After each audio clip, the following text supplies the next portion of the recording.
The podcast about everything and nothing all at once. It's Men Behind the Curtain. Listen to us right now. Hello and welcome to another episode of Men Behind the Curtain, the podcast about everything and nothing all at once. I am Pitt. I'm Eli. How's it going, y'all? And we are still reeling from the after effects of Hurricane Helene, even here in Ohio. It's probably rained about a good 18 inches in the last 36 hours, and my car floated down the road. Yeah, if there's anybody watching, I hope you guys are doing good. I have heard some horror stories. Actually, one of the people that we work with for the voice acting, Jackie, I know has got some shit going on in her city. I've been hearing about people locally here who've been losing power. So I hope everybody's doing okay. And, you're in our thoughts. We're not going to say prayers because that's so fucking cliche, but we at least are thinking about you. And if any of our friends out there who have suffered severely from this, let us know. We'll do everything that we possibly can to help you out. Even if you're not a friend, we will try to get you the help that you need in some way, shape, or form. The Renaissance Festival right there in Waynesville was having some issues this past weekend as Really? The primitive living area where vendors and actors were staying was completely dismantled and destroyed through all the force winds that happened on Friday into Saturday. And I do know some of the vendors have lost almost 50% of their stock. Wow.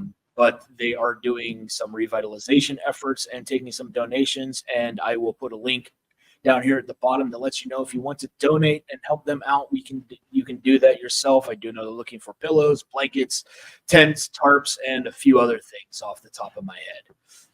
Yeah, I've heard of a few people going. I didn't know that they were having those kind of issues. I'm not surprised because, as he said, it's rained a fuck ton in the last few days. So I hope you guys are doing good for Renfest. I might check them out next year. But why don't you just go next weekend with me? It's Viking weekend. What am I doing next weekend? Nothing. You're going to Renfest. I mean, 9 times out of 10, that's true. I have no life. This is why we have a podcast. There's that too. Although lately I have actually been trying to play Jedi Survivor. I finally started playing that. So, By the way, y'all can follow me on Twitch. I do stream there sometimes. Yeah, he does it clothed, so no need to worry. You pay extra for the no clothing. Oh, yeah. I actually have had somebody recommend I do that, but that's that's a whole other conversation. My Twitch, you actually have to pay me to put clothes back on. So, well, I like the one that's like I'm sending news to all of my friends. $5 for pictures per picture, $10 to make me stop. And since we're random, we're just going to go right into the cat's ass, tail out of the ass. Oh, there's a hell of a lot more in here this time. I know. One time I thought about saying it as a now word association is what we were calling it. I said we also could call it a catastrophe. Catastrophe is probably a good word too. So I got that from my dad. So I have a few good ones that he gave me now and then. Thank you, Mr. All right, our first one is fandoms you don't understand. Does MAGA count? It really, you know what? Here's one thing I will say about that, because my daughter has been going to church a little bit more often. I try to stay neutral about it, because if I try to push her one way, she's just going to dig her heels in deeper and go against me. It is what it is. But I know one time I was talking to her, there's this weird belief about that having some correlation with Christianity, specifically about Donnie Drumpf. And she said, now, I love her. That's my daughter. And she can think critically, because she said she sees a lot of evidence about him to the contrary. But anyway, answering the question, I am a Star Wars fan, but the Star Wars fandom is fucking bonkers. I hate Star Wars fandom. I really do. After you just said you played Jedi Survivor. But see, anybody with a brain who understands why I said that, because nobody complains about Star Wars more than Star Wars fans. Actually, I could say the same about wrestling, um, but yeah, like again, we've talked about this before. I still have not watched The Acolyte. I want to watch The Acolyte, but there's one episode where she bled her crystal like in real time. But here's the thing: we've been hearing about bleeding crystals forever, and then they finally put it on camera, and I'm hearing people bitch about it. For what? She didn't break canon. She didn't. It wasn't even the first time, because actually in Jedi Survivor somebody does it. See, a fandom that I don't understand would be Pokemon. Or even Magic the Gathering. And nothing against either one. I if that's your thing, awesome. I probably do a bunch of shit that you're like, the fuck, man. Because I'm a Star Trek nerd. I'm into, all sorts of sci-fi, Doctor Who, Battlestar Galactica, Stargate. But I don't get Magic the Gathering or the Pokemon, the whole card thing. I when I played cards and that were against each other and stuff like that, whether it was Cards Against Humanity, but playing with a regular deck of cards and stuff like that was we play a game War and the high card won. If you got drop the same card as somebody else, I don't have to explain this because everybody's pretty much played War. If you have, look it up. It's called fucking Google. But I don't get it. I mean, I have this card. This card doesn't beat this one, but I'm going to play another card. Now this card's powerful than that one. You have to play. None of it makes fucking sense to me. So I'm going to have to say Pokemon and fucking Magic the Gathering. Yeah, Magic the Gathering, I'm going to agree with that. And it really has more to do with the fact that I don't understand how the game is played, because now I used to play a Marvel card game some years back. Now, digitally, it made sense because you have an attack and or defense card, and you have a certain ability, and you have like a 50% proc that the damage or that the attack or defense ability will activate. But that proc, that 50% chance, they basically do a digital roll of the dice. So that makes sense to me. But the way that stuff like Magic the Gathering works, unless you have dice with you and you're playing with the card, how do you just say my ability does or does not activate? I just don't understand it. I'm not shitting on it. I don't understand it. Absolutely. I mean, I understand D&D. I play it.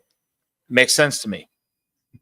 Speaking of which, if y'all want to see, I actually posted a video last Friday, because I remember this is going to release this coming Friday. But I posted a video with my dice that we're using, and they're fucking awesome. Have you seen that? Yeah. They're really fucking, and they're heavy. They are. I'm actually surprised you got a roll out of the one, because when it dropped, it just looked like it was going to fucking stay still. Well, now I need to buy a dice rolling tray. 3D print it. I saw one on Amazon for like $7. Take the easy way out. Yeah. I almost forgot who I was talking to for a moment. So. All right. Best fantasy world, or the one you'd like to most live in? Oh, no, nobody's going to be surprised by my answer here. I'm going to say Tolkien, because Tolkien, I say this all the time. Tolkien builds amazing worlds. He was so good at building lore and backstory. However, the actual story itself, the narrative, could get so fucking dry sometimes. If you've watched, let me see. No, it was cut out of the first movie. So in the first one, Fellowship of the Rings, if you've read the book, you know what I'm talking about. With Frodo and the other hobbits in the Barrow Downs, I got stuck there for like 6 weeks because I just got bored. And I think the same thing happened with the Dead Marshes, which that part wasn't cut. So if you've seen it, read it, you know what I'm talking about. I got stuck in the Dead Marshes for like a month because it was a slog. But the world is amazing. Tolkien did a fucking fantastic job in building Middle Earth, or Arda, if you want to call it that. There are several. Middle Earth and Tolkien's world would definitely be one. So would a Star Wars. Definitely a Star Trek. TNG era up to Picard era. I think honestly, it depends on the mood I'm in. If I went, if I'm really really wanting to get away, it's like I'll just pretend that I'm in I just escaped Hogwarts, and and I casting spells on people, but multiple worlds. There's so many fandoms out there that I would love to be a part of, and it all depends on how I'm feeling at that point in time. Honorable mention. I will also mention Narnia. Narnia, the story. C.S. Lewis was very, very heavy-handed with all the biblical allegory in the stories. But if you overlook that, or if it doesn't bother you, it is still a well-built world. Yeah. All right. Best snack. My wife.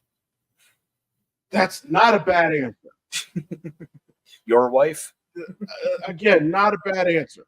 But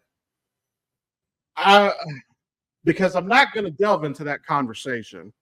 Of course, my fat ass, of course I can pick one. Look, anything Reese's is not safe around me. When my kids used to go trick-or-treating, I give them 2 days to pick their candy, and then it's fair game. So whatever Reese's they want, better fucking get them, because I will. So it's funny you bring up the trick-or-treating. So my girl's mother and I one year decided to create a thing called the Halloween Fairy. And what you did is you gave up candy that you got from trick-or-treating, and the Halloween Fairy would actually bring you something in return for the candy that you give. So she and I could get, some of the good candy. But in terms of the question, let's see. There's several. Twizzlers, Butterfinger, Take 5, Ritz crackers, beef jerky, grapes, apples, pretzels. Pretzels are a fucking weakness. Oh no, dude. So we've been getting this one thing at the store lately. Have you seen? They're pretzel balls, but it comes with a cup of cheese you can dip it in. Oh, It's better than like if you get the nacho cheese in a jar, because that's shit. But obviously, it's not as good as if you were to make it yourself. So it's somewhere in the middle there. But the pretzel bites themselves are fucking good. It's little pretzel balls about that big. They're really fucking good. well, I usually enjoy the peanut butter filled pretzels.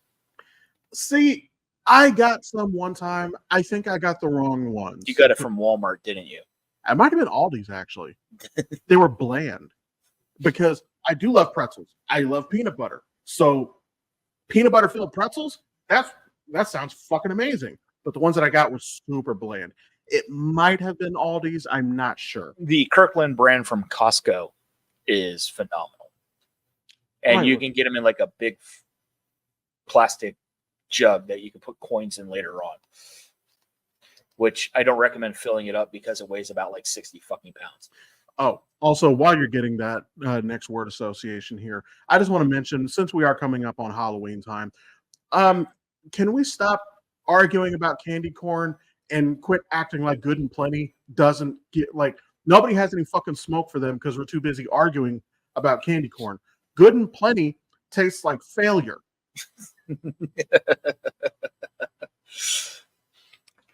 And since we're coming up on Halloween, take your fucking Christmas decorations down in the fucking stores. Fuck's sake. You still have 3 fucking months, 2 fucking months, 3 fucking months. I don't know. You still have a lot of fucking time. Take the fucking Christmas shit down. Yeah, it's a little early. Fucking assholes. All right. You should have a lot to say about this one. Oh boy. Funko Pops. All right. So first of all, I'm gonna If you don't have it already, I'm gonna go ahead and send it to you. My wife bought me a custom Funko Pop for my birthday. Babe, love you. I still love that. I still keep it in the case because I'm protecting it. And it has like the little cat, the two black cats, which I love those because these are the first cats that we have raised from kittens. We adopted them at 2 months old. They're now almost 2.5 years old. So these two are kind of special to me. But I fucking love Funko Pops. However, when I get them, I try to get more obscure ones. So I have three. I have three Venomized. I have Iron Man, I have Thanos, and I have Black Panther. The Thanos one is really cool because he still has a gauntlet. He still has Infinity Stones. I have Iron Man from Infinity War, like it's the actual snap itself, like because you can see the streams running up his arm. And I have a Scarlet Spider, specifically Kane, Kane. Which, if you've never seen what I'm talking about, we'll put up a picture of that one too. That is my favorite Spider-Man suit, and there's a lot of good ones to choose from if you're a comic fan. But that one, Scarlet Spider, is my favorite. But yeah, Funko Pops. Honestly, I have to limit myself because I love so many different franchises: Marvel, DC, Lord of the Rings, Star Wars, Star Trek, all of that. I could sink an entire fucking paycheck into Funko Pops. So I have to control my spending with those. Are we going to get a Chuckles Funko Pop? Ooh. That's not a bad idea. I might have to see. I'll have to look and see like if I can get the hat. If I can get the hat, I might fucking have to. Which also, I fucking love this ring. I got it. Y'all can kind of see it. It's a chain on here. I didn't get it specifically for Chuckles, but it works. And it's good for fidgeting because the chain moves. And I get fidgety. I absolutely love Funko Pops. Got a whole collection going on of them. And they range from every fandom that I am a part of. Star Trek, Star Wars. However, my favorite has to be from the Ted Lasso series, Roy Kent. He's here, he's there, he's every fucking where. Roy Kent. Roy Kent. I was really considering. I was at Walmart and they had one from for The Office for Dwight. It was when he had that little fucking paper crown thing, and I was really thinking about it. No, so yeah, I'm like Eli here. If I had the funds available, I'd have a house made out of the Funko Pop boxes. Yeah, Funko Pops are great. If you don't collect them, that's okay. Just send me your money and I'll buy them for myself. Yeah, I have a collector's itch. So that actually, it's funny. I was going to stitch a video earlier. One of my mutuals, he stitched someone on TikTok. Fuck. It was just some random woman said, "Stop buying stupid shit," and then he stitches it. He's holding a lightsaber and he's holding a fucking replica championship belt. You're not my supervisor. And honestly, I had the same energy, but I kind of want to stitch it, but I also don't because I don't want to copy literally exactly what he did. But I feel the same way. So you mentioned TikTok, and there's a lot of things going on TikTok now. I don't know if they lifted restrictions or whatnot, but remember how last episode I was talking about I get nothing but like tits and vagina, and now I'm getting assholes. And I don't mean people, I mean literal assholes. Well, it's the internet. There's a lot of those. I mean, I don't mind. Particularly the one was like, yeah, she's got a nice pooper. Oh my God. Yeah, I don't think I pissed anyone off this week though, unfortunately. What? Not one person you pissed off that you're aware of? I mean, there's a couple that I know just don't like me, but they also can't explain why. Because there's one dude, again, I've kind of told the story before. He's out in fucking Colorado. First off, I don't give a fuck about his opinion because he can't whoop my ass. But he doesn't like me, but he doesn't have anything to say about me. Like, he tagged me in a rant. So he kind of first off, he has a restraining order against him. And it was actually a DV restraining order. So, like, it was civil at first, but then he kept poking the bear, and they made it a criminal RO. But I know one time they quote unquote introduce people like they're TV characters, and then one time he tags me. He's like, "Well, I guess you're next." This was in June, and I still haven't heard anything. Jeez.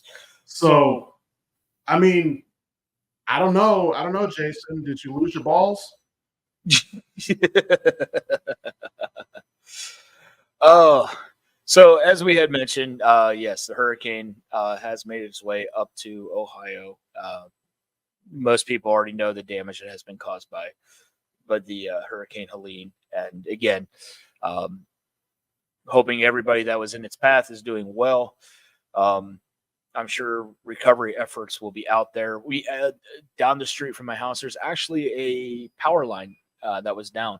But what's funny about it is the line landed across the stop sign, so it's not really touching the ground. It's just kind of suspended in 8 feet in the air. And they got the caution tape up and everything else. So sitting there joking about, somebody probably found it on the ground. It's like, well, I got a rubber pole. Let me put this up off the ground so I can walk over it or under it, some shit like that. So kind of related, kind of not related. One of my favorite Halloween decorations I used to see. So it was around one of the elementaries my kids used to go to. They had a neighborhood that went all out. The whole fucking neighborhood did. There's one. I don't know who this guy is. I don't know how he got away with it. But so he would have his prop set up in a car. And to keep the car from dying, he hooked the car to the fucking power lines. I don't know how he did it. I don't know if he was allowed to do it, but he did it. It was fucking cool, though. It's probably the same way they get the shoes up on the power lines. I don't see that as much anymore. It still happens, but not like it used to. I was on my way to work and I saw a shoe in the road and I was like, oh, it must have fell off the power line. I didn't see the other one. Somebody may have came along. So I was like, I need another shoe. How big was the shoe? I think it was maybe a size 9. Okay. Too small for me. Well, the reason I'm asking is because when my daughter was real little, my first car, we didn't have air conditioning, so we always rolled the window down. And then I noticed that she was throwing shit out the window. Oh. But again, she was like super little. She doesn't even remember doing this. So that's why I was asking how big the shoe was, because maybe that's what's going on.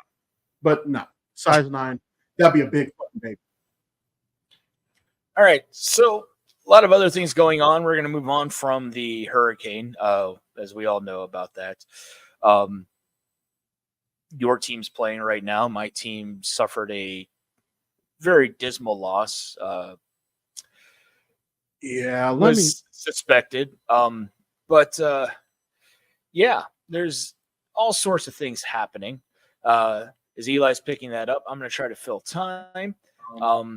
But, I was checking the score. It's 10 at halftime right now. Checking 10. The Browns are tied at halftime. They were just up 10-0. What did they do? I kind of feel like the fucking Vince McMahon gif just.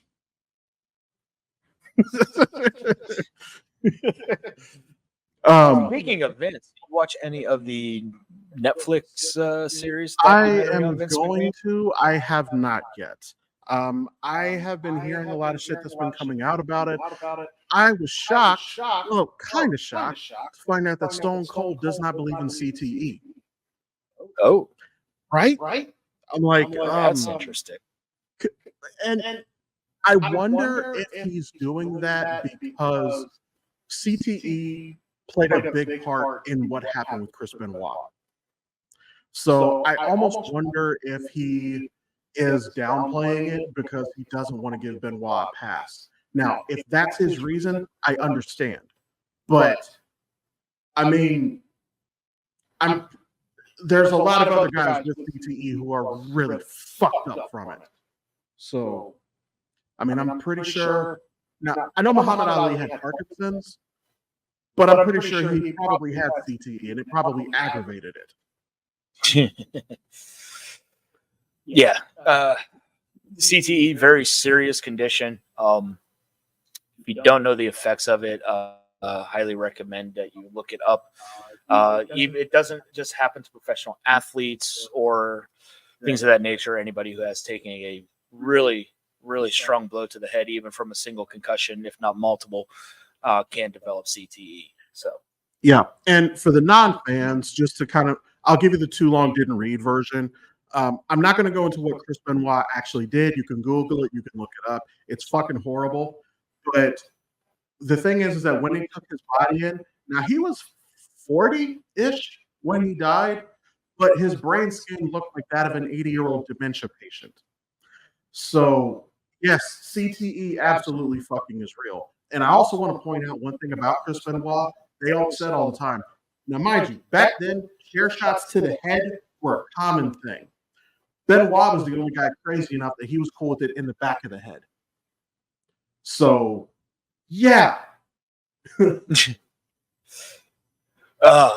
Speaking of shots to the head, did you see that Kurt Cobain's daughter welcomed her first baby? Jesus fuck. No, I didn't see that. Yeah, she welcomed her first baby.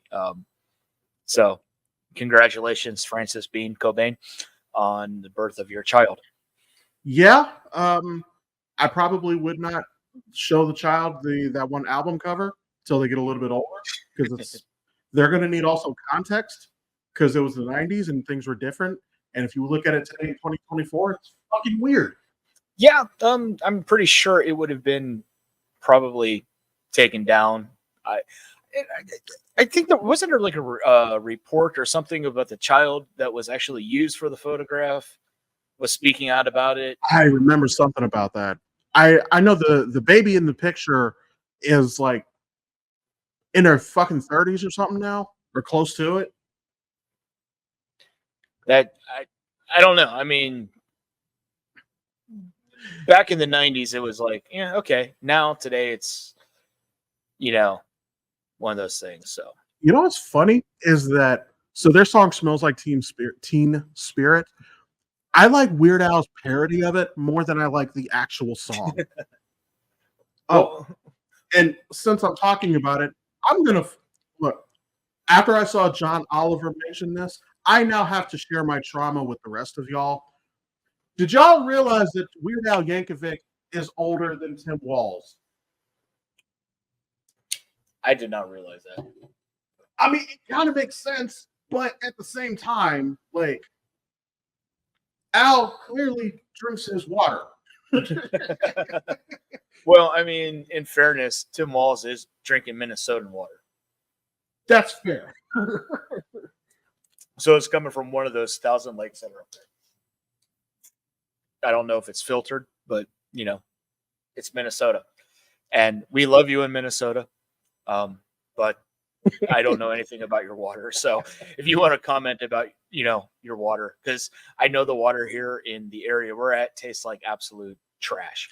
Oh, I do not drink tap water. I have not drank tap water in years.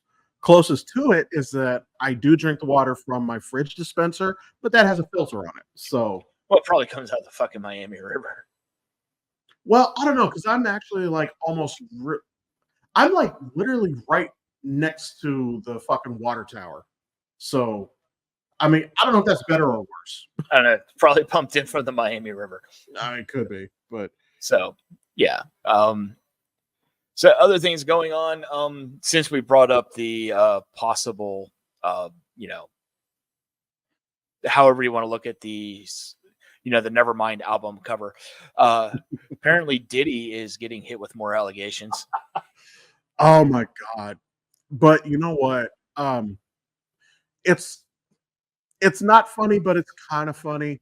So, did you ever see the picture or the video from when he was at a dunk contest and dude like jumped over him to dunk?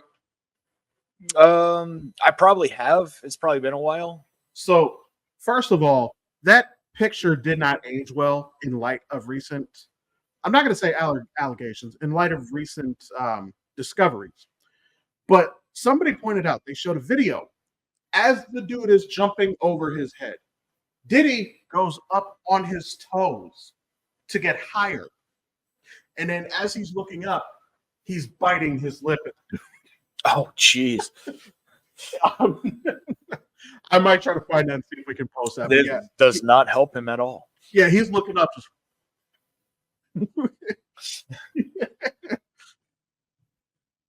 So since we're into music at the moment, Yeah.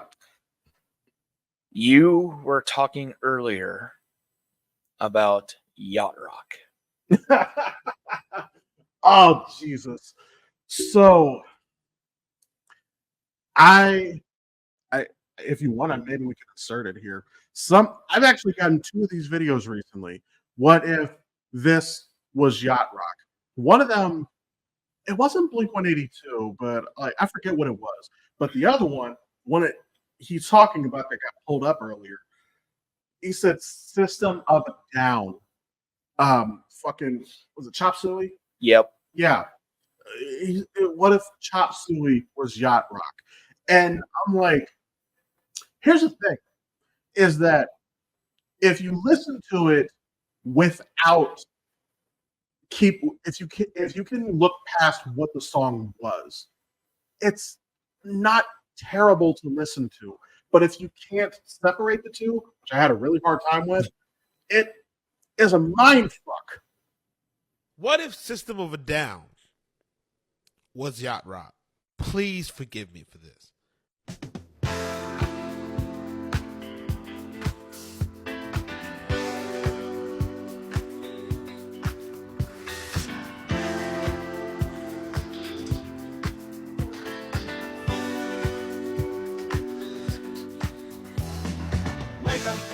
Grab a brush and put a little makeup. Hide the scars that fade away the shakes. Why'd you leave the keys up on the table? Here you go, create another fable. You wanted to. Grab a brush and put a little makeup. You wanted to. Hide the scars that fade away the shake. You wanted to. Why'd you leave the keys up on the table? You wanted to. I don't think you trust in my self-righteous suicide. I cry when angels deserve to die. Wake up, grab a brush and put a little makeup. I listened to it, about half of it. My brain couldn't handle it. It just couldn't handle what was going on. Some of the fucking mashups that I get are just wild. Yeah, that one. So actually, one of the favorite ones that I've gotten recently was it's these 2 dudes that sing. They both sing a totally different song, but somehow the tempo matches. And they did one, I think it was Come On Get Higher. For those of y'all who don't know what I'm talking about, like I forget the guy's name. It was like, come on, get higher, swinging my lips, like that shit.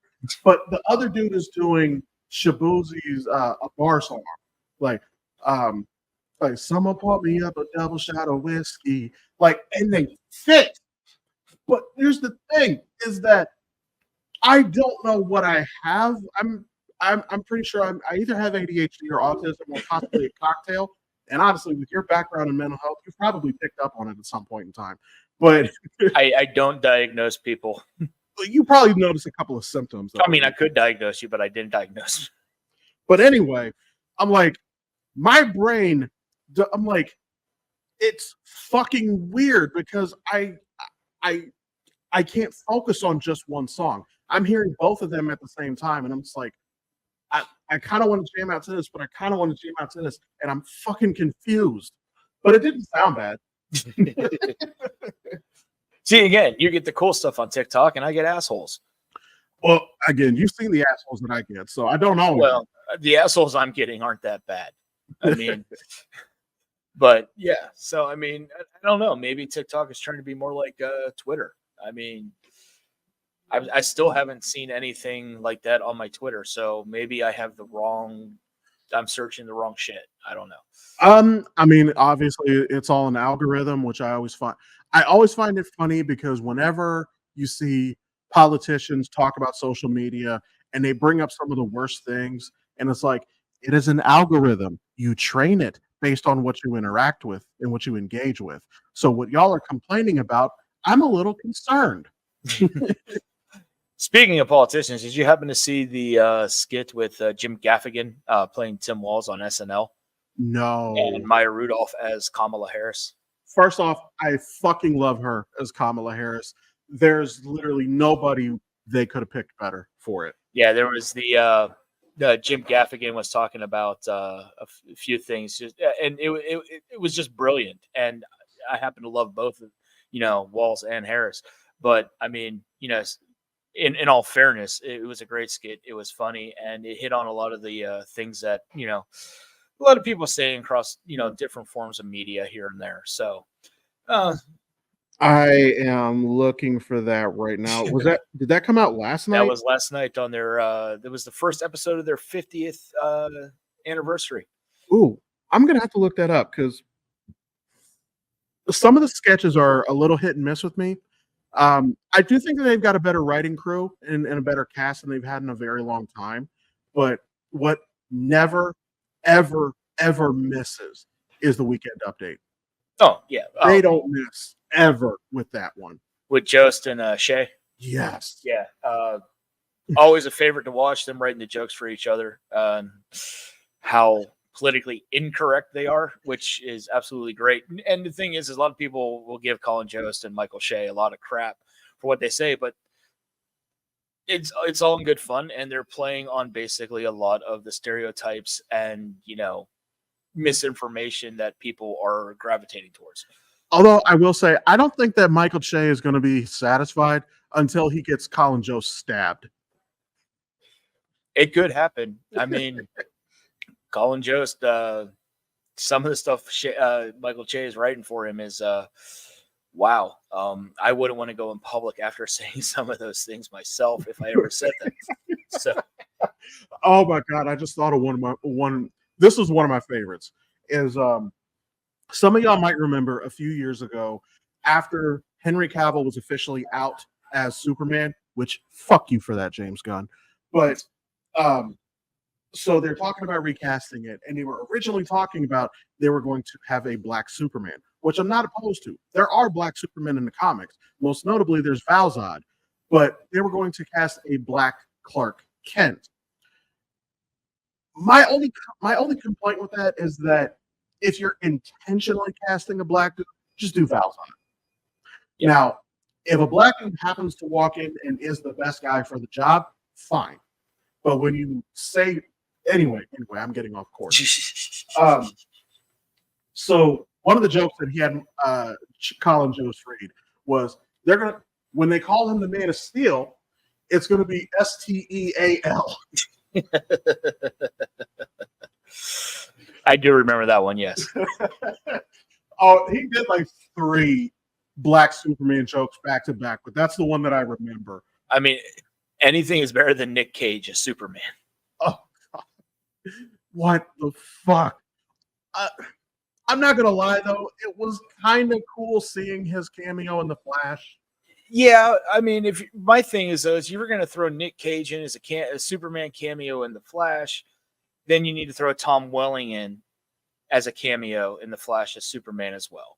I mean, you CGI'd Christopher Reeve in there, and you had a CGI Helen Slater playing Supergirl, but you missed out a guy who basically played the origins of Superman for 10 seasons. And when I say 10 seasons, I mean actually like 22 episode seasons.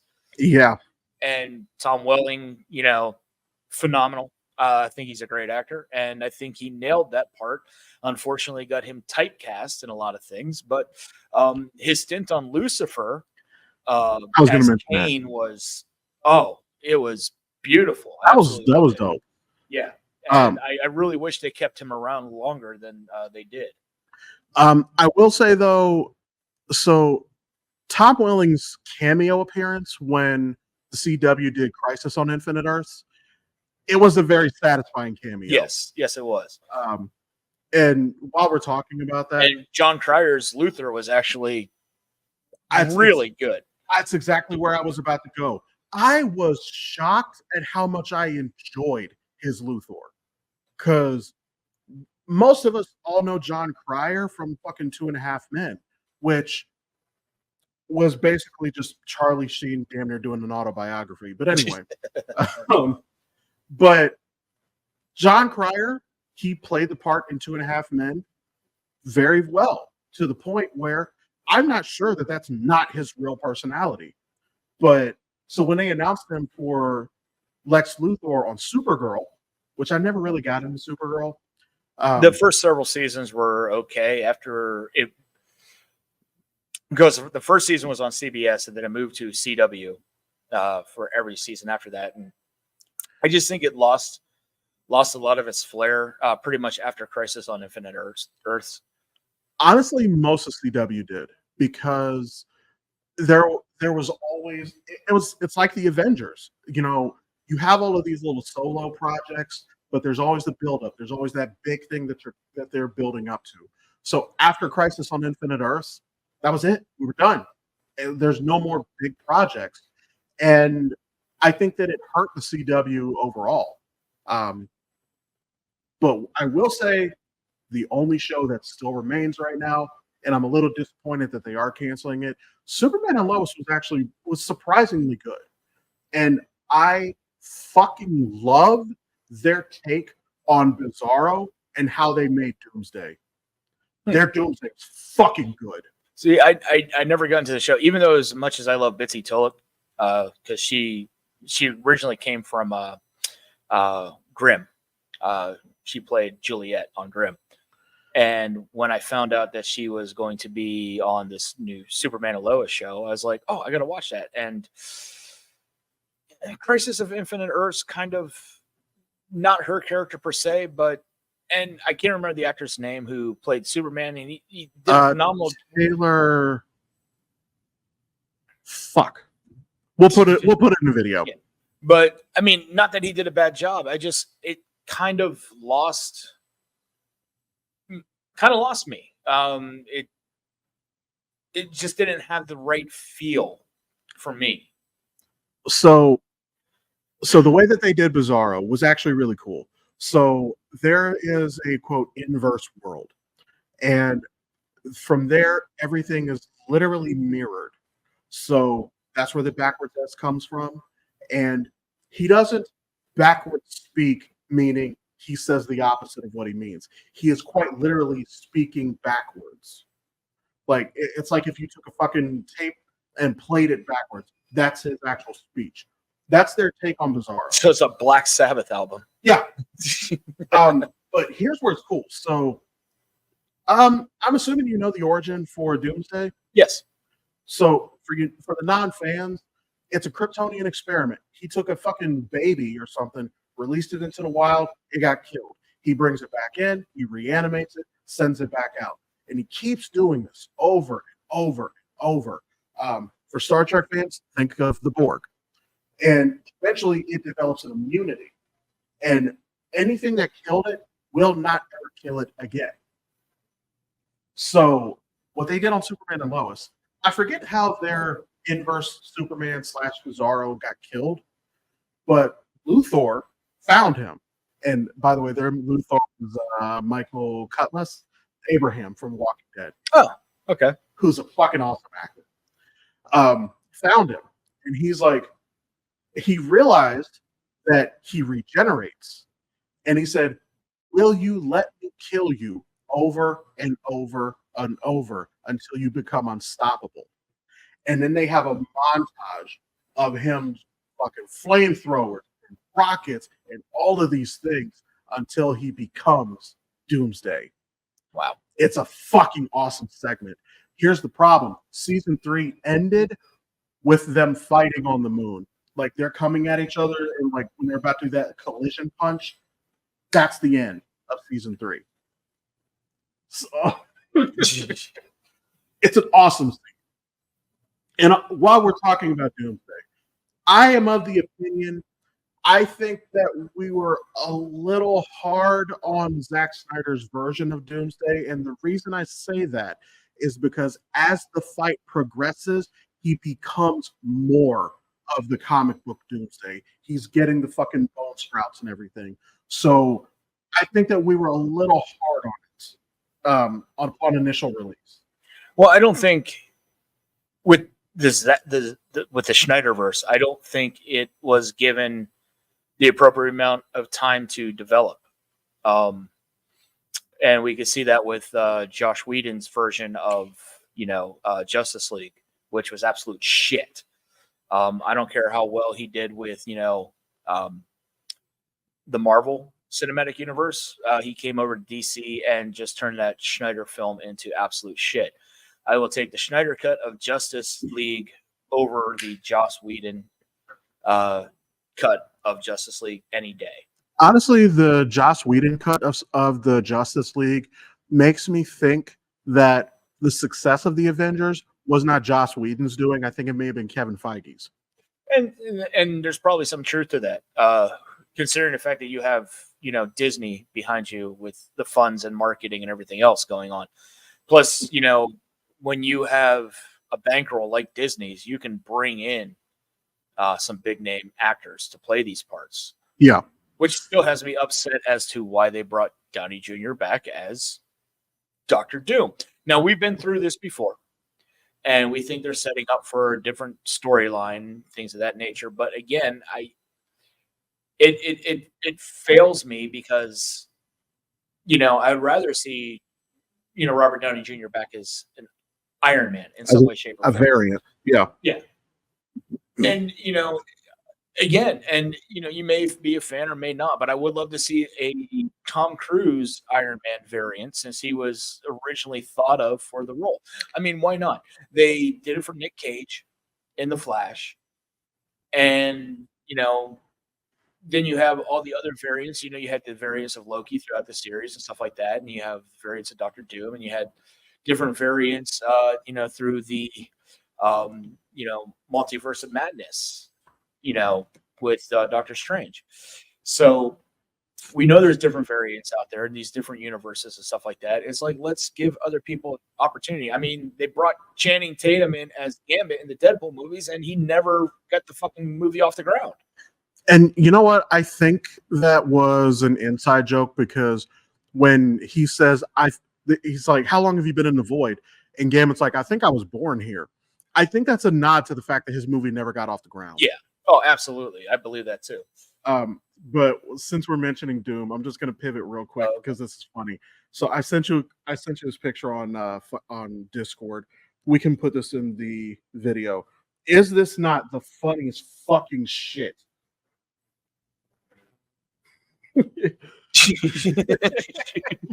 It's not a real panel. I know that it's not a real panel, but it's fucking hilarious. It starts off funny and it starts off unhinged, and then the next lines of dialogue somehow get worse. Also, by the way, there's a comic panel 100% real. Luke Cage beat his ass, Dr. Doom, over $200 and got his money. But while we're mentioning the variants, one thing that really irritates the fuck out of me is how they're handling Kang. Because in Spider-Man No Way Home, we have established that variants may have different faces. They may look like different people. That's established. That's canon. Not Dr. Doom. Kang is a multiversal threat. This is probably the easiest character in comic books to recast. It's very unfortunate how things turned out with Jonathan Majors, but that should not be the end of the character. And I want y'all to go back and pay attention. You don't even need comic book knowledge to know this. Look at his monologue at the end of season 1 of Loki. He Who Remains, that variant, is one of the good guys. And he fucking deleted entire universes. And he's one of the good ones. Like, Kang is a fucking problem. And they were building up to him. So I think He Who Remains is one of the more sane ones, for lack of a better way to put it.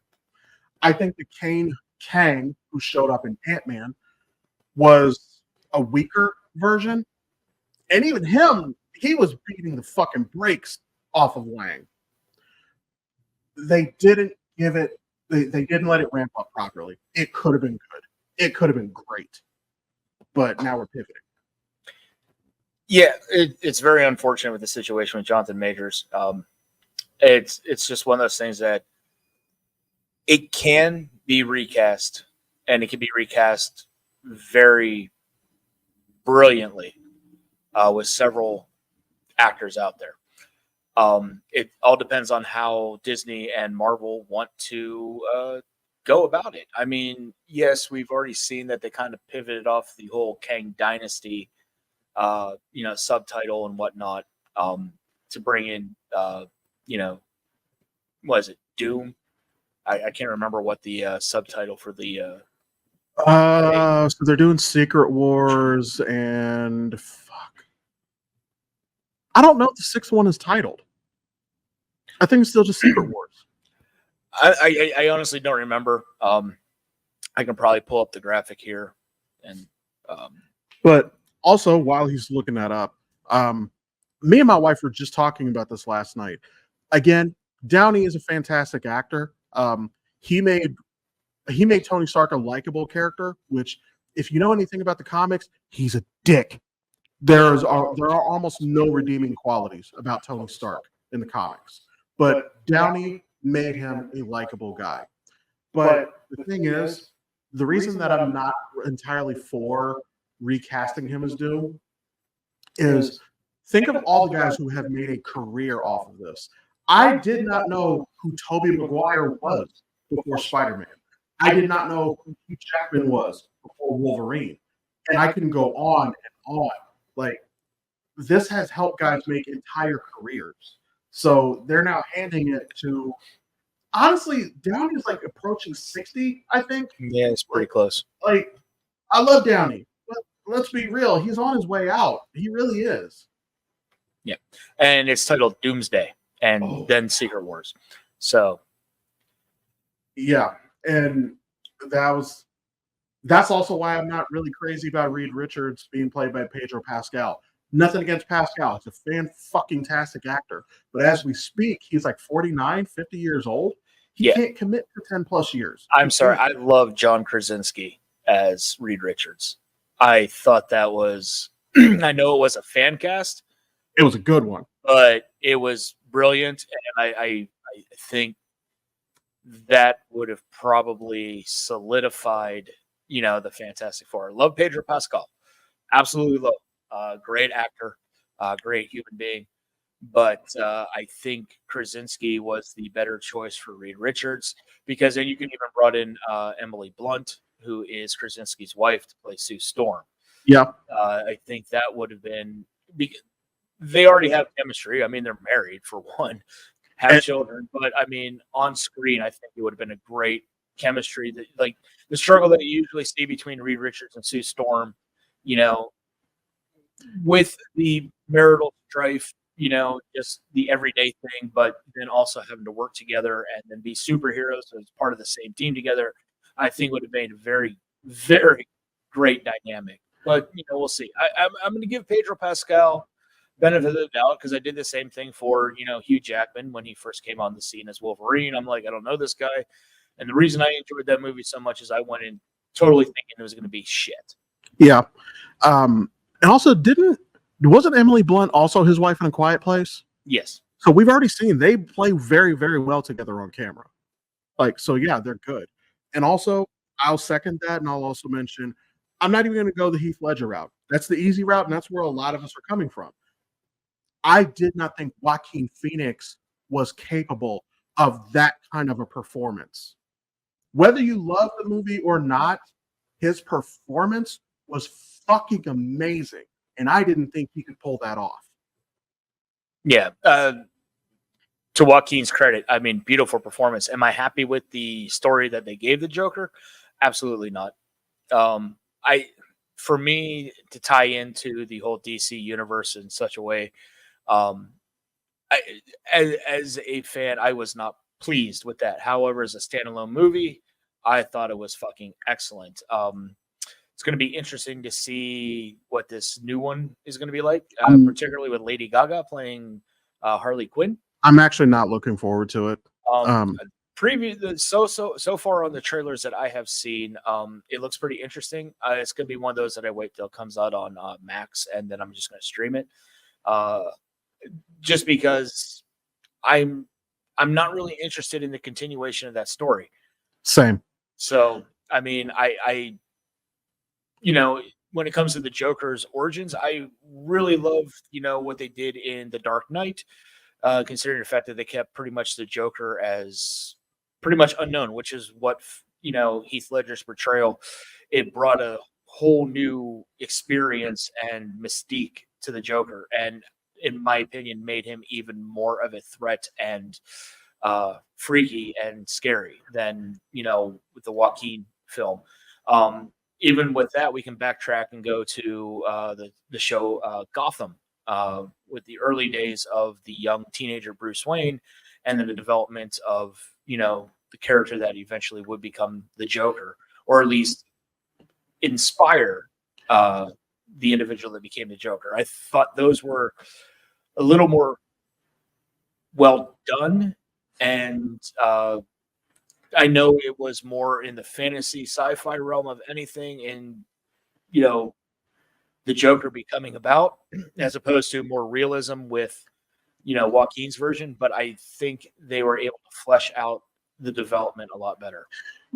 So I'm going to push back on that a little bit. My complaint about their Joker in Gotham is, now Cameron Monaghan's performance, no notes, 10 out of 10. He fucking kills it. But the writing, everything he did felt like a copy of something someone else did. For example, when he went into GCPD and he got on camera, he was filming and everything, that felt almost like an absolute remake of Heath Ledger's Joker with the Batman wannabe. Great fucking scene. Very well done, well acted. But the writing for Gotham disappointed me for that reason. I can see that. I can see that. The one thing that they really didn't touch on was, since we're still on DC and we're talking about the Joker, is the show Titans that was on. And Joker was never brought into that show. However, we did get Red Hood. Now, if you don't remember, what Red Hood was basically the original persona of the Joker from like the 1946 comic, detective comic, but eventually was the Red Hood mantle was taken on by Jason Todd. I get what you mean now, because Joker beat Todd with a crowbar, literally to death. Yeah. And I kind of wish that show had. I wish the show was done by fans of the show, because I think it was well cast. I think some of the writing was. Deathstroke was not bad. I really liked Jason Todd. I liked Raven. Actually, was fucking good. She was a highlight. Beast Boy, I was pretty let down with him. I really didn't mind Dick Grayson's arc. Like at the beginning of the show, he's too old to be Robin, but he doesn't know what else to be. And then he becomes Nightwing. That was not a bad arc. But although I will say one last thing about that, now that Titans is over, if she's no longer under contract with DC, I would absolutely love to see Anna Diop, Starfire, as Storm. That would be a great cast. She would fucking nail that role. Absolutely. Even if it's just a variant. And here's the thing about it. And again, for those of you who don't know, Storm was Kenyan. She was worshipped as a goddess because of how she could control the weather. Halle Berry, fantastic actress when you actually give her material to work with. Not Kenyan. Alexandra Shipp, not Kenyan. I don't actually know anything about her outside of Apocalypse. But now Anna Diop, she's not Kenyan, but she is Senegalese. I'm not saying close enough. I'm not saying that. but it's a damn sight closer than what we have gotten thus far. I think she would fucking kill that role. So, if you got any fan casting ideas for any of your favorite superheroes or anybody, just let us know in the comments and whatnot, and we'll read them off next time if people haven't got a chance to read them themselves. But until then, this has been Men Behind the Curtain, the podcast about everything, nothing, all at once, and we will see you next time. Take care, everybody. Have a good one, guys.